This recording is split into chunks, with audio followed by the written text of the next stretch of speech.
Bonjour et merci à la FEF de m'avoir proposé ce sujet. Et en fait, je suis hépatologue, mais ça fait une vingtaine d'années que j'ai une consultation au CRCM adulte de Cochin, avec donc une implication relativement importante chez ces patients. Alors mes liens d'intérêt. Alors on va tout de suite commencer par, vous allez tout de suite commencer par travailler. Et donc, je vais vous poser 3 questions qui sont un peu des questions générales sur la mucoviscidose. Première question, la population de patients atteints de mucoviscidose est majoritairement pédiatrique? Oui, non. L'atteinte hépatique associée à la mucoviscidose est toujours actuellement associée à une surmortalité? Oui, non. Et une minorité de patients atteints de mucoviscidose peuvent bénéficier de nouveaux modulateurs de CFTR. Je vais commencer le vote.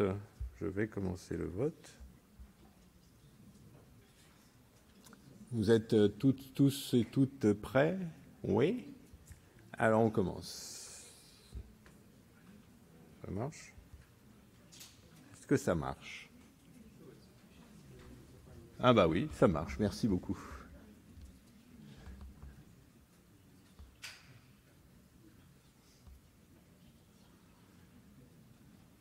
Un, 0. D'accord. Alors, voilà ce que j'attendais comme réponse, en fait, vrai. L'atteinte hépatique associée à la mucoviscidose est toujours actuellement associée à une surmortalité. Alors, on va voir, la population, il y a des tendances démographiques lourdes en Europe, aux États-Unis, pour dire qu'à l'heure actuelle, la majorité des patients atteints de mucoviscidose sont des adultes. Sont des adultes avec une progression, et vous voyez l'exemple de la France dans le tableau de droite, où il y a une projection en 2025 qui va s'avérer vraie, où il va y avoir nettement plus d'adultes que d'enfants, avec une progression entre 2010 et 2025 de plus de 75%. C'est dû bien sûr au dépistage de ces patients, mais c'est dû également bien sûr à l'augmentation de l'espérance de vie, avec des progrès majeurs dans cette population. On va y revenir. Deuxième point, deuxième question, en effet, il reste une surmortalité liée au foie. Vous voyez ici en vert la mortalité, on va dire, non hépatique, non liée au foie, qui a diminué dans les années 80-90 et par rapport aux années 2000-2020, 2010-2020. Mais il reste en bleu toujours une surmortalité hépatique qu'on n'a probablement pas complètement, qu'on n'a en revanche pas complètement diminué. Le troisième point, c'est cette révolution thérapeutique que sont ces modulateurs du CFTR. Et vous voyez qu'en France, à l'heure actuelle, plus d'une très grande majorité de patients atteints de mucoviscidose peuvent bénéficier de ce traitement. 85 à 90% des patients mucoviscidose en France peuvent, a priori, en fonction de leur génotype, de mutation, bénéficier de ce traitement. Et bien sûr, ça a été une révolution. Vous voyez, je vous mets juste une méta-analyse des trois études de phase 3 dans la trithérapie. Et vous voyez que le VEMS par rapport au placebo, le bénéfice, c'est d'un facteur 13.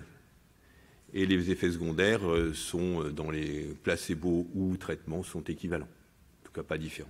Peut-être même une tendance à moins d'effets secondaires dans le groupe traité. Donc, une très grande révolution chez ces patients, on y reviendra.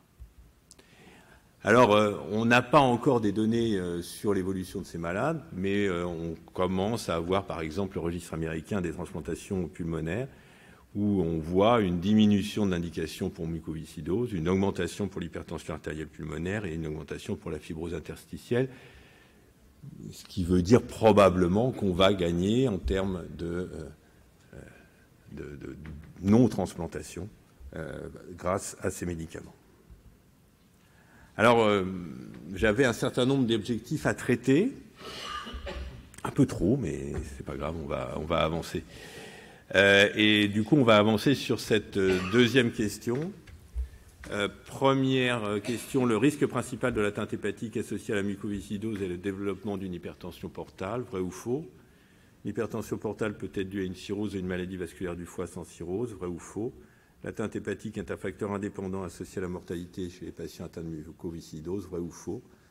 La mortalité des patients atteints de maladie du foie associée à la mucoviscidose est due essentiellement aux complications hépatiques.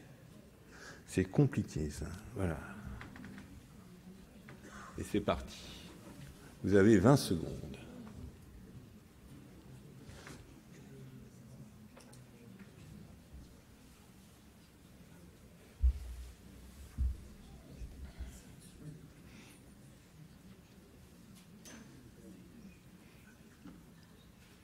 Alors,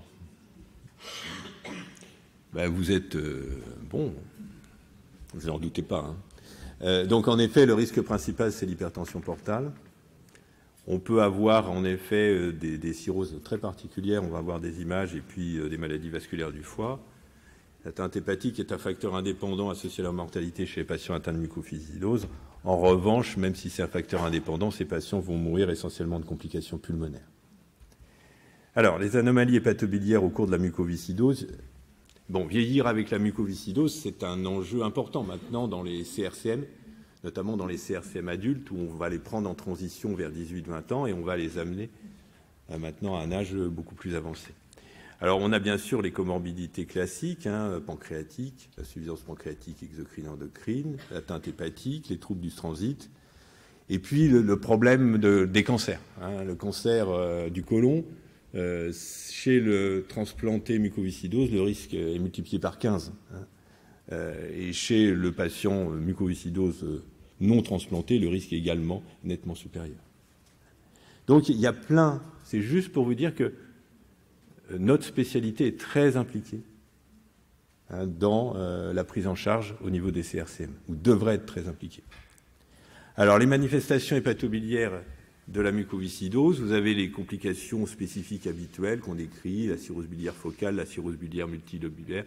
Le point intéressant, c'est que c'est des cirrhoses très macronodulaires. Et puis, ce qui est maintenant décrit de façon beaucoup plus récente, les maladies vasculaires du foie. Ce qui est très rare, c'est la cholangite sclérosante. Habituellement, la mucose, c'est pas, on n'a pas d'aspect de cholangite sclérosante. C'est pas du tout cet aspect-là. Bon, nous, dans notre série, on en a 2, mais voilà, mais ce n'est pas l'aspect habituel. Et puis, vous avez plein d'atteintes non spécifiques, la stéatose, par exemple, de la dénutrition, sepsis, l'inflammation, l'hépatotoxicité des médicaments, les pathologies lithiasiques, l'insuffisance cardiaque droite par hypertension artérielle pulmonaire qui peut retentir sur le foie, et puis, bien sûr, mais ça nous concerne moins, l'ictère néonatale. Alors voilà. Les deux entités. À gauche, cette cirrhose macronodulaire dans un foie explanté, et à droite, les maladies vasculaires du foie. Mais le point important, c'est que ces deux pathologies, elles font se révéler dans un premier temps par de l'hypertension portale. Et ça va être le principal signe de sévérité, avec dans un deuxième temps, beaucoup plus tardivement, de l'insuffisance hépatocellulaire, notamment quand il y a une cirrhose, bien sûr. Alors, la sévérité de l'atteinte hépatique associée à la mucoviscidose dépend surtout donc de la présence d'une hypertension portale à risque, qui va être le premier élément important. Et l'atteinte hépatique est un facteur indépendant associé à la mortalité, je vais vous le montrer. Mais, donc, la mortalité est due essentiellement aux complications extra-hépatiques et majoritairement pulmonaires. Sur le tableau de gauche, la mucoviscidose avec atteinte hépatique, 5 études qui ont étudié le fait que est-ce que l'atteinte hépatique est un facteur indépendant associé à la mortalité. Nous, dans l'étude de 2011, dans le journal of Hepatology, on avait trouvé oui. Et les 4 autres études, il y en a 3 positives et 1 négative. Je pense qu'on peut dire que c'est associé de façon indépendante à la mortalité, mais quand on regarde sur le tableau de droite la cause principale de la mortalité chez ces patients, c'est une mortalité pulmonaire. Troisième question, la biopsie hépatique reste l'examen de référence pour faire le diagnostic de maladie. L'acide ursodesoxycholique a démontré son efficacité dans le traitement de l'atteinte hépatique. Les bêta-bloquants non cardiosélectifs en prévention des hémorragies digestives par rupture de varices œsophagéennes sont habituellement contre-indiqués. Et la transplantation hépatique ne se discute qu'en association avec la transplantation pulmonaire. Est-ce que vous allez être aussi bon ?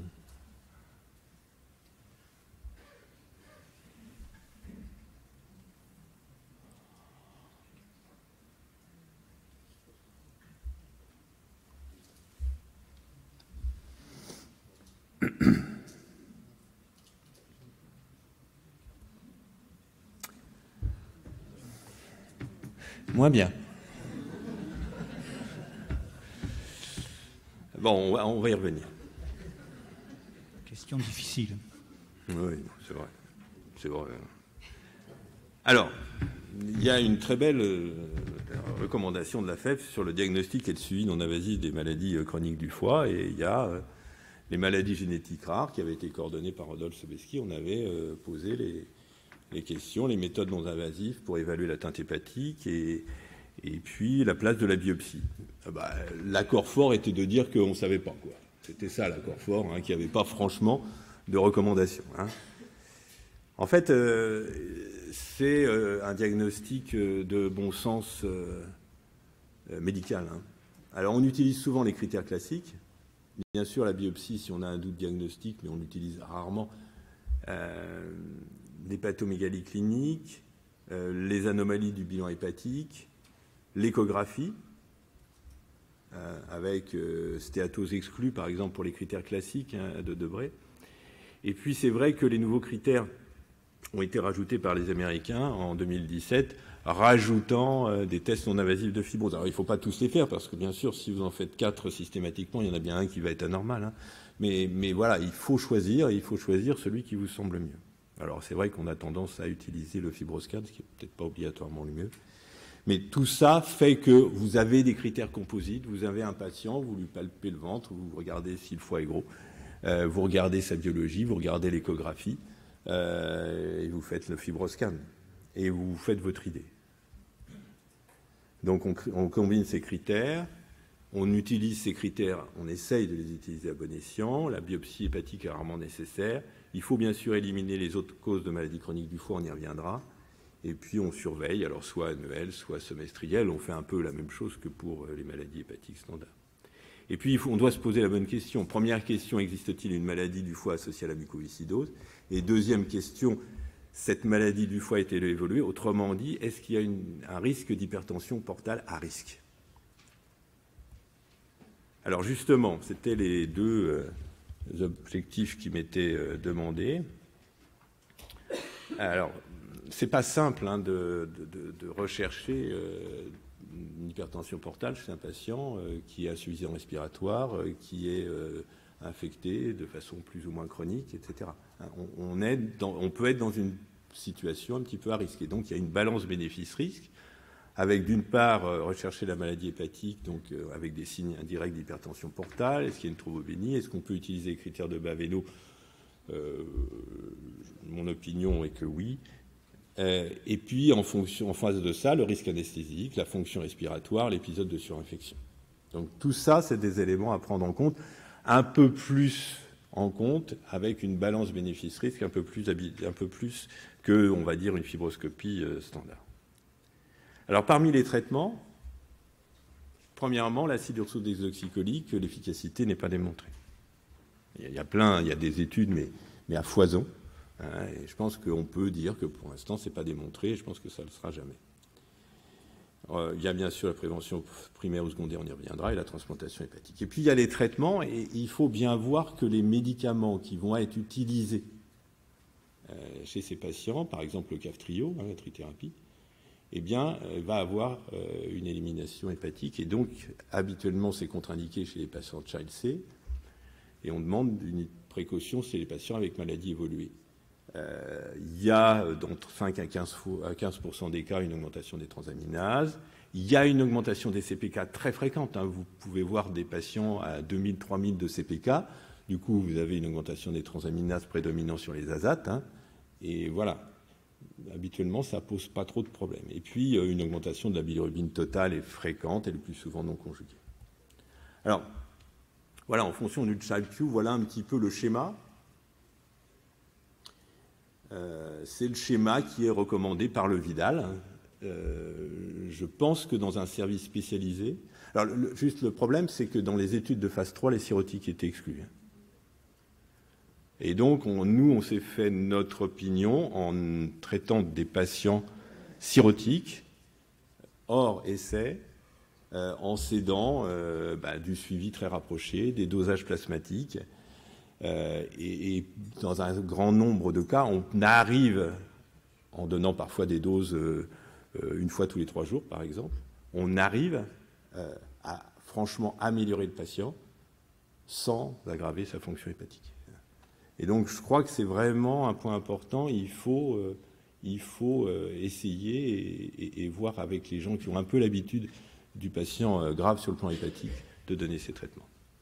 Alors, le bénéfice éventuel des modulateurs de CFTR sur la maladie du foie, parce que vous allez me poser la question, on n'en sait pas encore grand-chose. Peut-être qu'il y aura un bénéfice sur l'incidence de la cirrhose. Et puis l'autre bénéfice éventuel, ça pourrait être également une diminution des poussées de pancréatite aiguë chez les patients qui sont suffisants pancréatiques. Alors, les spécificités de la prise en charge de l'hypertension portale, je vous ai mis bêta-bloquants non cardiosélectifs, ligature, le type, la transplantation hépatique. Les bêta-bloquants, ils sont habituellement contre-indiqués. Nous, dans notre série de patients, il n'y en a que 2 qui sont sous bêta-bloquants. Pourquoi ? Parce que ça augmente les résistances pulmonaires, vasculaires, bronchiques. Donc, habituellement, c'est contre-indiqué. Le TIPS, faut faire attention à une hypertension artérielle pulmonaire. Et puis, la prise en charge anesthésique, en dehors d'une période de surinfection, souvent après la kinésithérapie, une surveillance post-procédure plutôt en lien avec le CRCM et donc une hospitalisation dans le service de pneumologie, etc. Et si on termine par la transplantation hépatique, il y a des indications de transplantation hépatique qui vont être de l'indication hépatique seule, avec une hypertension portale compliquée, ça va être le premier niveau, puis l'insuffisance hépatocellulaire, donc c'est des indications, on va dire, à peu près habituelles. Et puis il y a des indications associées à une transplantation pulmonaire, probablement ces indications vont diminuer, avec une maladie du foie évoluée, c'est-à-dire soit la personne a une hypertension portale à risque, soit on va jusqu'à la mesure du gradient, et on a pris, et c'est ce qu'on a fait passer dans les avis d'experts, ce gradient de pression supérieur ou égal à 10 mm de mercure, pour dire qu'on va vers une double transplantation chez les patients qui ont un gradient de pression supérieur à 10. En revanche, on va vers une simple transplantation pulmonaire, même chez des patients qui ont une atteinte hépatique à partir du moment où le gradient est inférieur à 10. Qui est parti transplanter avec 8-9 de gradient. Bon, bref. Parfois, vous savez très bien que la mesure du gradient, c'est pas simple. Alors, voilà un petit peu le schéma, mais ça revient exactement à ce que je viens de vous dire, donc on va passer. Alors, je vais terminer par quand quelqu'un a une maladie du foie, et qui a une mucoviscidose, est-ce que c'est une atteinte spécifique de la muco ou est-ce que c'est autre chose ? Voilà, je vous ai marqué 2 études qui m'ont semblé intéressantes, elles sont récentes. Première étude à gauche, 952 patients adultes américains, et on regarde leurs facteurs de risque. On leur passe l'audit. Il y a 8 sur 10 qui consomment de l'alcool. Il y a plus de 20% qui ont une consommation excessive. Et pratiquement 50% qui ont des épisodes de binge. Encore une fois, on est chez des adolescents souvent ou des jeunes adultes. Deuxième étude sur la droite, c'est l'évolution de la distribution des groupes de poids 2019 dans une cohorte américaine. Vous voyez en jaune, c'est l'IMC entre 25 et 30. On a ces patients, on a des patients mucoviscidoses également, obèses, en gris, là. On en a, pas seulement aux États-Unis, on en a également en France. En conclusion, c'est illisible, mais vous avez la diapo. Et je voulais terminer par un cas qu'on a actuellement. C'est un jeune patient de 20 ans. Il a été diagnostiqué à l'âge de 10 ans sur des bronchites à répétition et déjà une maladie du foie. Sa génétique, vous l'avez. Il a une insuffisance pancréatique exocrine. Il a une insuffisance pancréatique endocrine. Il est sous insuline depuis 2017. Il a une cirrhose MEL17, Child-Pugh B7. Il n'a jamais décompensé. Il a eu des ligatures de VO en prévention primaire en 2016. Vous avez son VEMS sur la droite. Vous voyez très rapidement l'amélioration de son VMS à l'introduction du Kaftrio. Et pour nous, un VMS supérieur à 50% veut dire que si on est amené à le transplanter, on lui transplantera que le foie et pas le poumon. C'est une révolution, parce que le pronostic est complètement différent. Donc on pense que ce patient, s'il va à la transplantation, il n'aura qu'une transplantation hépatique sans transplantation pulmonaire. Et là, ils ont joué avec le Kaftrio, parce que l'adaptation des doses de Kaftrio, il a un comprimé le matin, jour sur 3, pas d'IVA le soir, etc. Donc, c'est des ajustements qui ne sont pas écrits comme ça dans le Vidal. Hein. Parce que je pense qu'il va se compliquer à un moment donné. Donc on va faire le bilan pré-TH, on va le mettre en CIT. Et quand il va se compliquer, il risque d'aller vite. Et donc pour terminer, l'importance de l'implication des hépatogastro-entérologues au sein des CRCM, CRCM adultes, CRCM pédiatriques, je pense que on peut aller les aider et ils sont habituellement très demandeurs. Voilà, je vous remercie.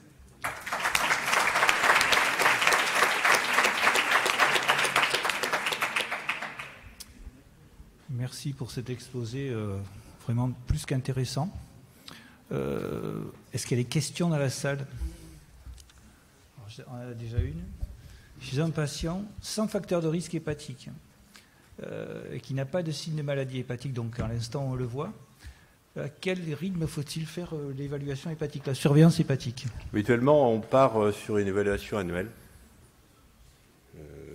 Évaluation annuelle, biologie clinique, biologie, écho et fibroscan. Fibroscan qui font à peu près une fois par an, oui, dans les CRCM, voilà. Tout à fait. Et est-ce que le cœur droit, justement, enfin l'hypertension artérielle pulmonaire, ne gêne pas l'interprétation du fibroscan? Est-ce que c'est plus une interprétation dynamique? Oui, il faut l'interpréter à bon escient, en effet. Hein. Voilà. C'est en comparant aux fonctions qu'on a. Voilà.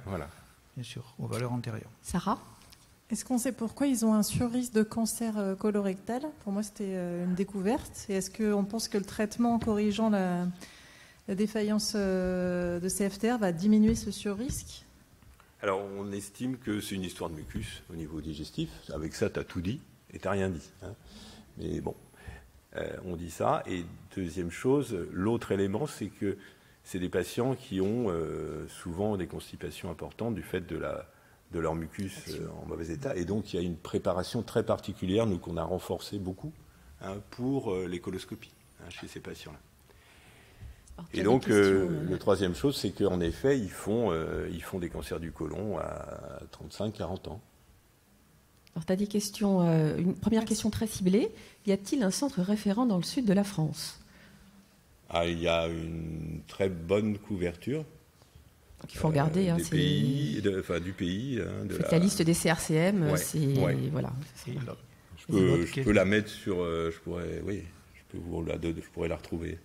Une autre question, est-ce qu'il arrive que l'on fasse le diagnostic de mucoviscidose sur une atteinte hépatique isolée? La réponse est oui. Et jusqu'à quel âge? Habituellement, c'est l'adolescent ou l'adulte jeune, mais je me rappelle très bien quand j'étais interne chez M. Benamou, oui, Olivier. Et on nous avait présenté un dossier, en fait, c'était un patient relativement jeune et qui s'est révélé, en effet, il y avait une maladie hépatique... Donc, je n'ai pas fait le diagnostic, lamentablement, et voilà, c'était une muco. Je voudrais vous demander si les moyens non invasifs pour apprécier la fibrose hépatique qu'on utilise dans les autres maladies hépatiques peuvent être utilisés dans la mucoviscidose. Et pour le dépistage du cancer colorectal, est-ce que systématiquement il faut faire des coloscopies tout de suite ou attendre? Alors, on est... Chez le patient transplanté, on est plutôt débuté les coloscopies vers l'âge de 30-40 ans. C'est une histoire qui m'a bouleversé, un diagnostic de cancer du côlon, en effet, qu'on a fait tardivement, donc le pronostic majeur a été impacté. Et puis, par contre, chez le muco non transplanté, on commence plutôt vers 40-50 ans. Dépistage. Et alors, les tests non invasifs, je vous ai dit, il faut en utiliser à bon escient. Qu'avec ça, c'est vite fait, c'est vite dit, mais c'est vrai qu'on a tendance à utiliser le fibroscan. Mais vous voyez la maladie très macro-nodulaire. C'est pas évident, obligatoirement, d'avoir un fibroscan qui est pertinent. Dernière question. Oui, merci pour votre topo. J'avais juste une question. Avec le Kaftrio, c'est vrai que ça a révolutionné le pronostic des patients avec des mucoviscidoses. Et chez ces patients qui qui reprennent du poids, ils reprennent de l'appétit. Donc chez des gens qui ont été très souvent dénutris, et pour lesquels on les suit avec des nutritions entérales, etc. Ils reprennent du poids et en fait ils sont en train de stéatoser. Et est-ce que vous avez déjà des chiffres? Comment vous vous préparez un petit peu à ça au sein de votre unité?